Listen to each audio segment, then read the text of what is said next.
Hello and welcome to Scrapbooking Station. In this video we're going to do the second Christmas layout and it's going to involve blocking. So I'm going to put the camera over my shoulder and we'll get started. For this, what you want to do is pick a family of pattern papers. And this is Happy Life. It comes from Paper Wishes.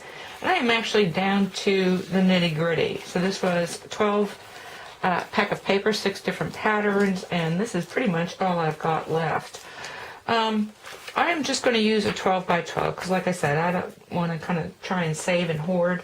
Then I'm just going to pick other patterns and kind of block out where I want to go with this. And I did a little thinking ahead of time. I know I want a 1/2 inch border on each side so that I know that this block or the inside block needs to be 11 by 11 when it's all finished. I really don't want anything meeting exactly in the corner.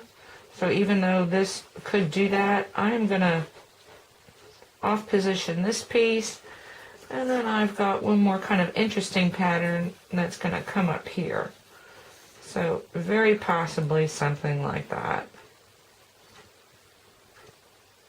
Okay, at this point I want to go ahead and put these on there. Now if you were trying to save your paper, of course, I'd go ahead and cut a window out of that base piece and then just get these on there. Now when you're positioning, I like to use my clear ruler because I know that I've got 1/2 inch. I just position that along the edge of here, and this way I can butt this up using 1/2 inch on this side and 1/2 inch on this side, so I can position these blocks exactly. So let me get these on here and I'll be back.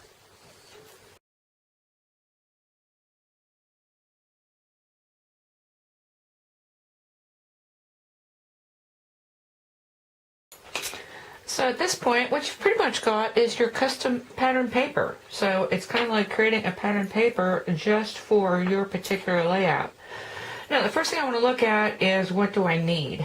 Not what do I want, what do I need? And what I need, I think, is some distinction between this pattern and this pattern. To me, that looks too molted or too, I don't know, just too busy.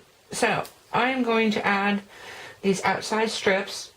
They're 1/4 inches. I'm going to butt it up against there and then come around this way and on all 4 sides. So once this is positioned, I'm going to position this one.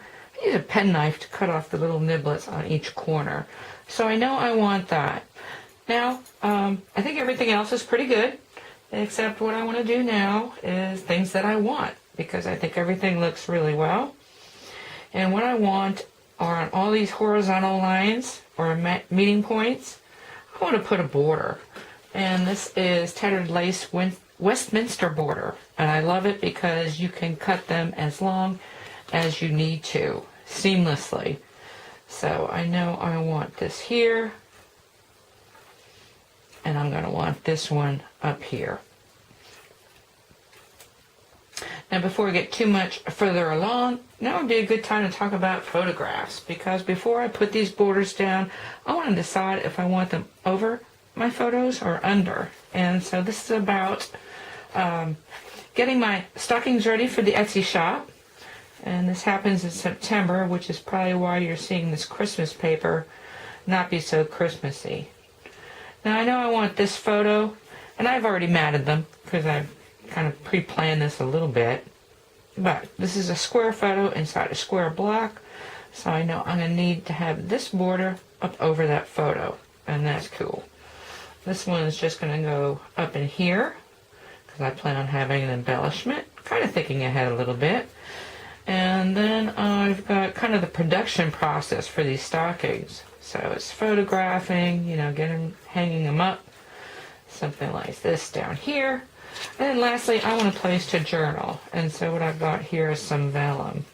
Now these solids come from Create and Craft, and they are called the Pastel Blush collection.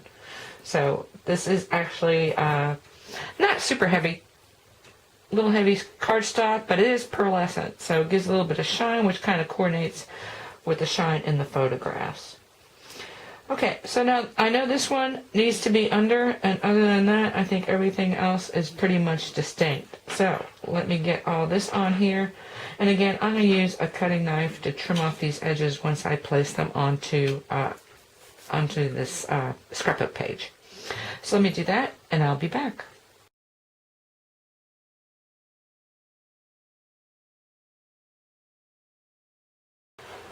Okay, once you reach this point, you could call it a day.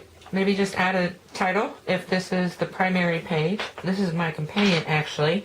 And so once you get the journaling, the borders, it's a pretty page. But I talked to you about, I don't need a title, because again, it's a companion. And I know I want to add these stockings. And what these are mix 'em up stockings, and they come with mittens. This comes from hot off the press. These are called Dazzle stickers. And I've already cut out and combined a few, so I know I want those. And if I were to just have that on my scrapbook layout, they would kind of stand out. You know, there's nothing else on here. And so, first thing I want to do is I always save the outies from my cutting dies. And I try and cut them so they're somewhat square so I can use them. So what I want to do is start throwing in some more silver and more sparkle elsewhere in this layout. So the first thing is, let me beef up these borders, these horizontal borders. And I saved all the outies. So I'm going to do that, and then I'll be back. Okay, so once I've got the silver in there, that kind of balances things up a little more nicely. If I were to just go ahead and position these, probably raise them up, or what I'm going to do is raise them up and hang them on something. But if you're doing a layout about crafting or organizing or whatever, why not include some of the things that are included in making these stockings? And I don't know if you've ever seen a bacilla stocking, but they come with some sequins and beads. So let me go put those on there, and then I'll be back with the finished layout.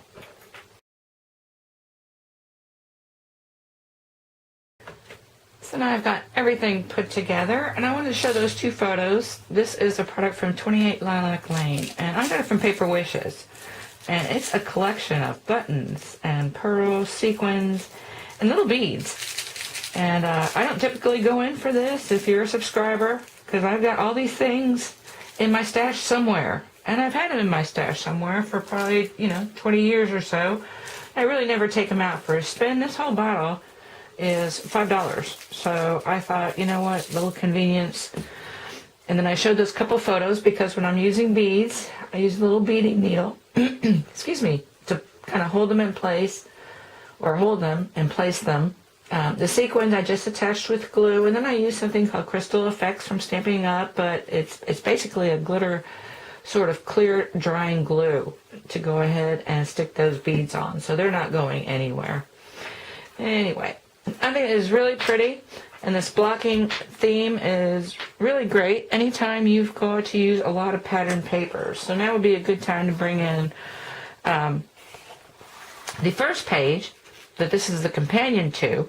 And so you can see where I've used lots of patterned papers. So when you've got a layout, and this was based on a sketch, but when you've got a lot of patterned papers, think about using a blocking sort of layout for your companion.